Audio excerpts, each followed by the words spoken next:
mabuhay. Ayan, maraming salamat na po sa Panginoon. Kasama-sama na naman po tayo. Naway safe po na pagsasaluhan po natin ngayon ay bandami po na hipon na jumbo. Ay nako, adobo ka una nakakamiss. May sabaw pa po tayo ng sinigang. Bago tayo isa, pasalamatan po muna natin ang Panginoon.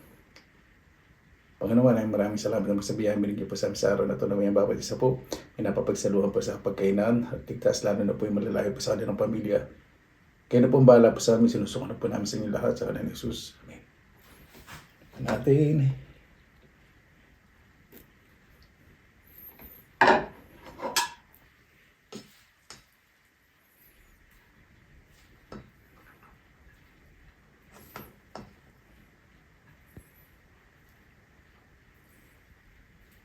Basmati po itong aning ko.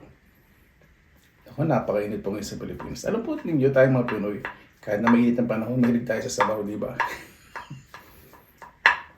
Pag mainit ang pag mainit ang panahon, tapos yung kangkong yun nasa gilid po ng mga lawa at tabang na tubig na ilog, ang tataba po. Sarap manguha ng kangkong mga ganun.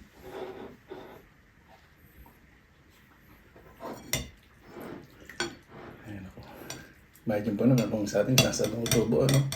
Ito bihira na po dumating. Ay, tindahan ko po syempre kung bakit mahal dito yung kangkong. Syempre, i-import po eh.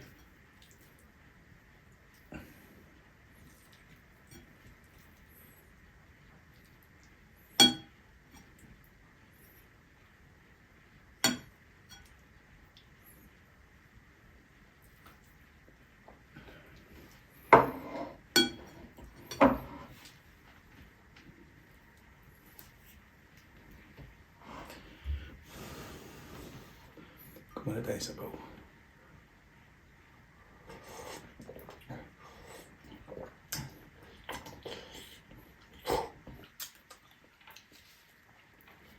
Ito pa rin po yung sabaw ng sinigang na baka na may litid. Isang dali ko walang pong, sorry, walang ako ng lagyan ng nismis.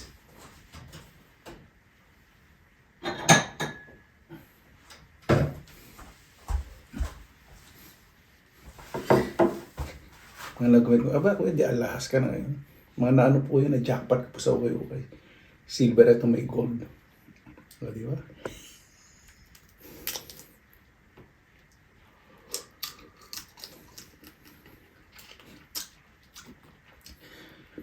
Dumating na naman yung mga bata. Kalis ko, hindi ko pa lang naririnig po ninyo. Pinaksa ko yung bintana para hindi mamoy dito yung ipon sa loob ng bahay. Yung neighbor ko, inuubo na naman.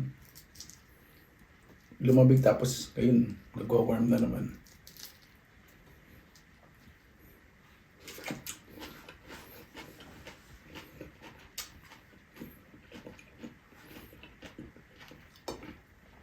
Masarap.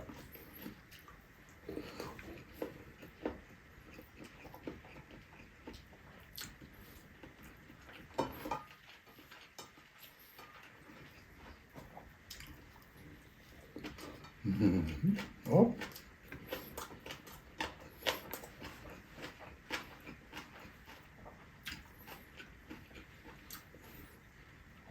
Pag nakadawa po ko ng sitaw, kung gusto ko po ano lang, bawang yung may sibuyas. Sa adobong pusik yun. May sibuyas.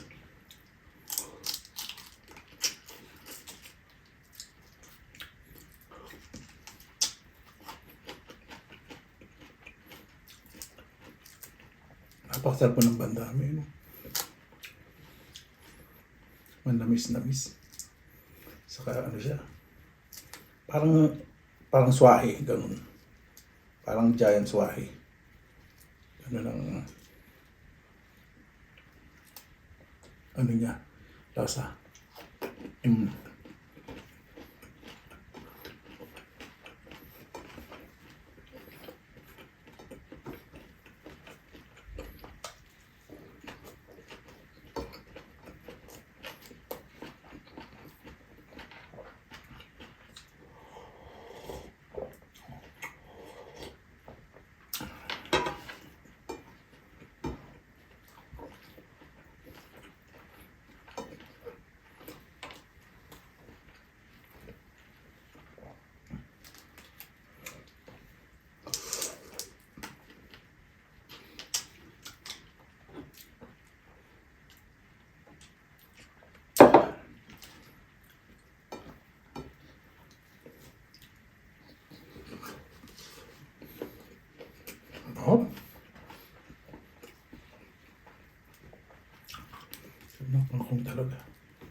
Ito kinakain ko po pag ano hipon. Pag masabi, ito.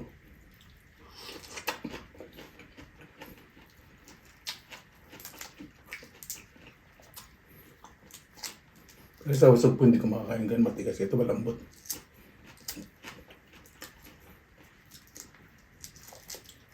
Saka mahal-mahal ito eh.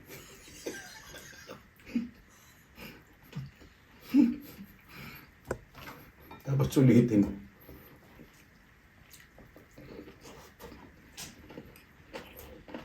Oh.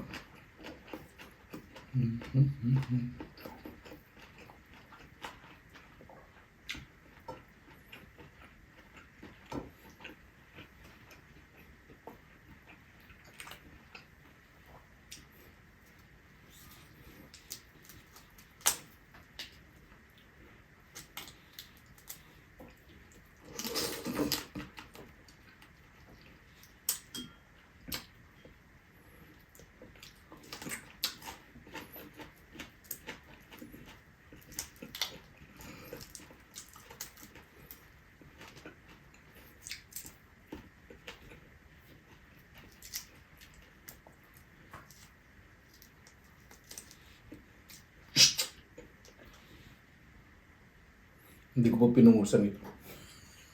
Gutom na ako.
So sa kung di ba tinatanggal yung tangkay, ayaw na tangkayin ako.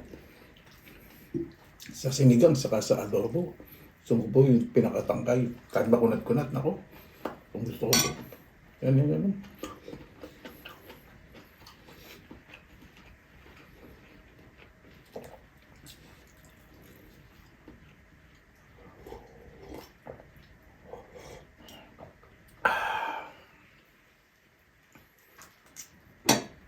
Nang datang hipon, naalala ko malit ako. Tinutumpok-tumpok lang sa maliliit na bilao na may dahon ng saging.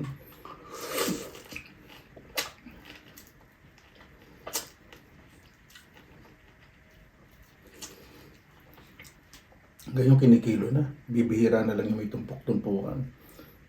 Swerte nung mga nasa probinsya malapit sa dagat.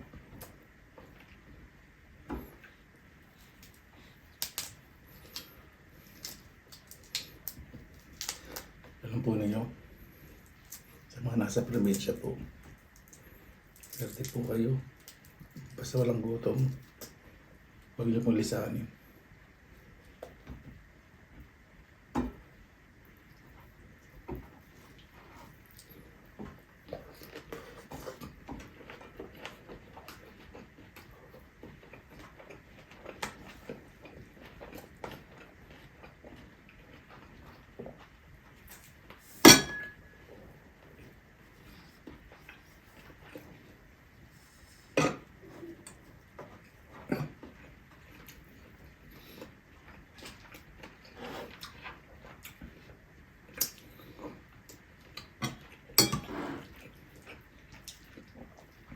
Etong kangkong na to, bukas ubos na to.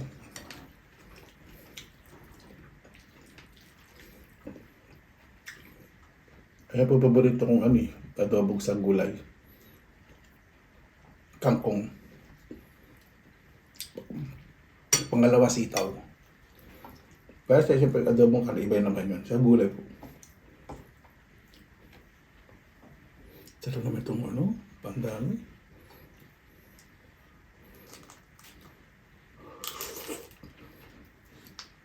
Una natikman ko po ito. Isang mag-anak po namin kapitan sa Tibig, Bulacan, Bulacan. Kay Kap Osang. Yan. Ginising niya po kung ano. Sabihin lang ko po yun. Pinapunta niya ako. Di pa po napagsipili. Sabi niya, Kuya, punta ka dito. Almusal tayo. Papaanay ko ng bandami. Hindi ko alam kung ano yung bandami. Sabi ko, hipon. Natingnan ko na. Pakasarap pala. Fresh na fresh. Siyempre, di po mo pumunta para makakain. Dala rin akong kinahapay. Ganun po ako. Hindi ako basta yung makikikain na ganun lang.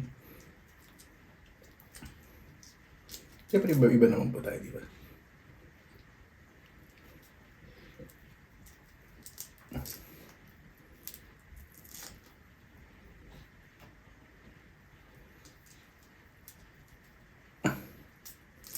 Ito medyo na-overcook. Pag nakadikit yung balat sa laman, medyo overcook yan.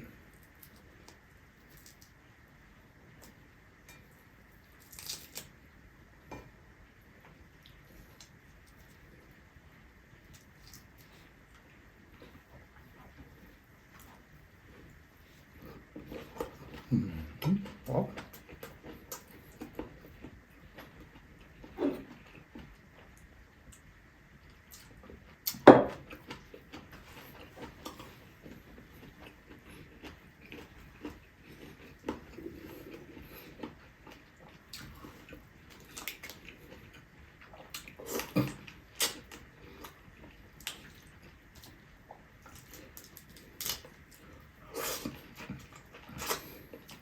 Mga kaibigan ko pong Pinis, di po sila marunong kumain ng ganyan. At sinisip-sip ko nga yung ulo eh. Hindi sila tumitingin. Kumakain lang sila niya kapag yung balat na yung malinis. Meron kasi nabibili sa tindahan yung malilinis na. Kung mahilig man yung ibang ganyan, nakapag-travel po sa Mediterranean sa Southern Europe.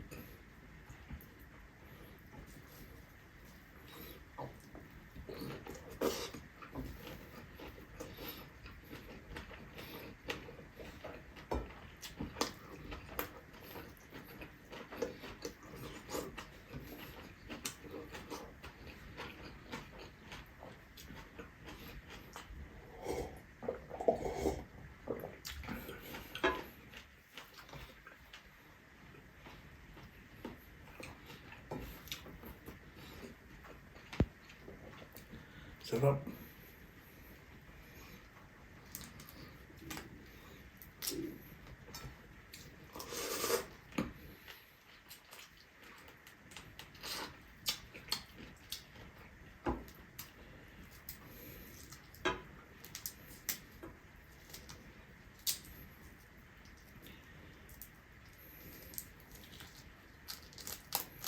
Pasuportan din yung pamangungo ko ng sa ukay-ukay. Parang awa na ninyo. Sabi mo awa. Kasi nagulat po talaga ako. Pwede po nito. Almost 30 grams.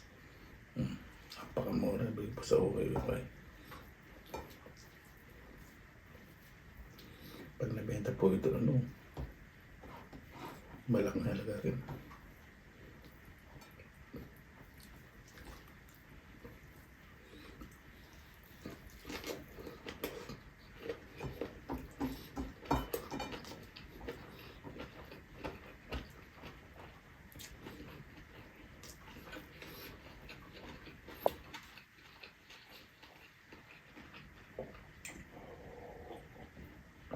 Hindi po materialistic.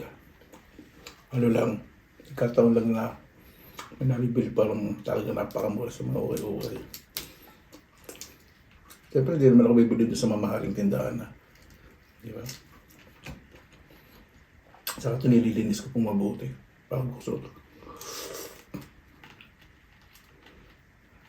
Sarap talaga.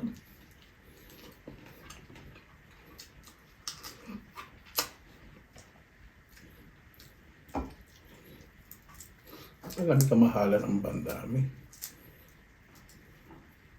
Pilipinas din po, may kamahalan din ang bandami.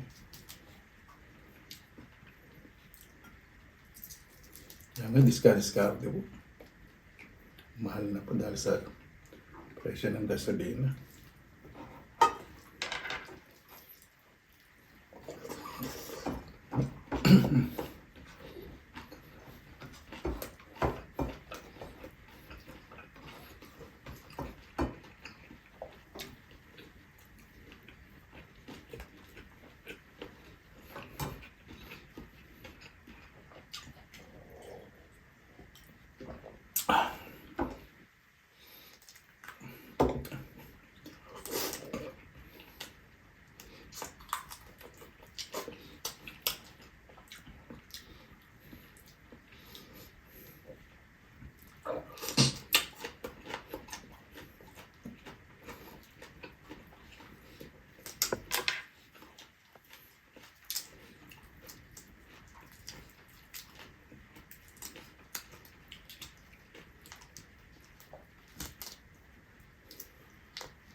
Sabi nila ang hipon daw, pag tao eh. Ang hipon to tapon ulo, kaya ang katawan hindi. Sa hipon nga, masarang nga yung ulo eh. Ano para sa tao, di ba?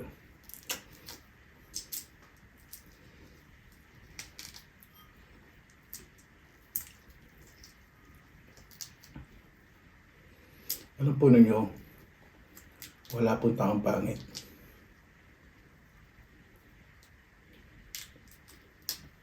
Pangit lang ang daigdig, mga mentalidad ng tao.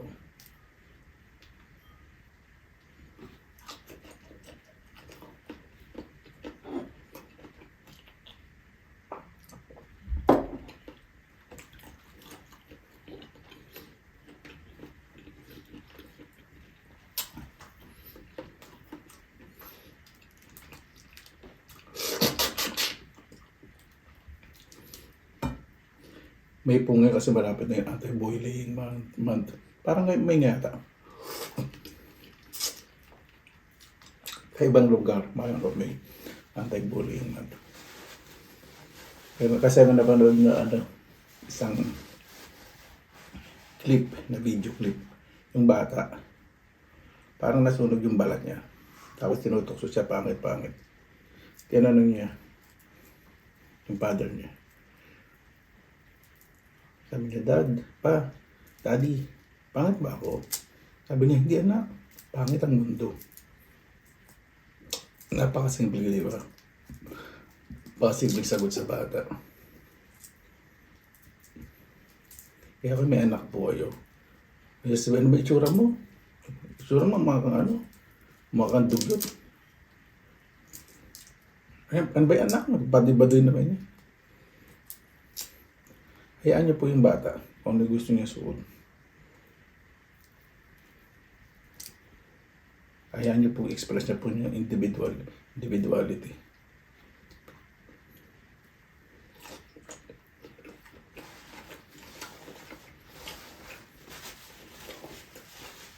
Pagbalik ng bahay, tinutokso siya. Bigyan niyo lakas ng loob. Huwag mong pansinin kasi mga tao may iba-ibang panlasa.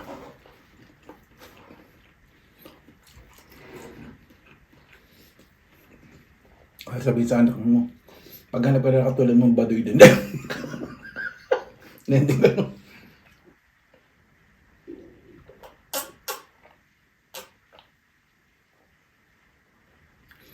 mas masarap tanggapin ng kaibigan kung ano ka. O, di ba? Paano po? Maraming salamat na po sa inyong oras na ilan sa pinilang alam. Bago tayo magtapos, pasalamatan po muna natin ng Panginoon. Panginoon, maraming salamat na po sa biyaya po sa sarado na mga bawat isa po. Nakatulog po may laman ang tiyan. Kung wala man po ay kaligtasan po aming kahilingan. Naway, ang bawat isa mas mahaling po ang pamilya, lalo po ang mga magulang. Kayo na pong bahala po sa amin. Isinusuko na po namin sa inyo lahat. Sa ngalan ni Jesus, amin. Paano po? Maraming salamat lang po sa inyong oras na ilan sa pinilang alam. Basta lagi po tayong positive vibes, good vibes. God bless. Ingat po lagi mo ng araw. Laban lang!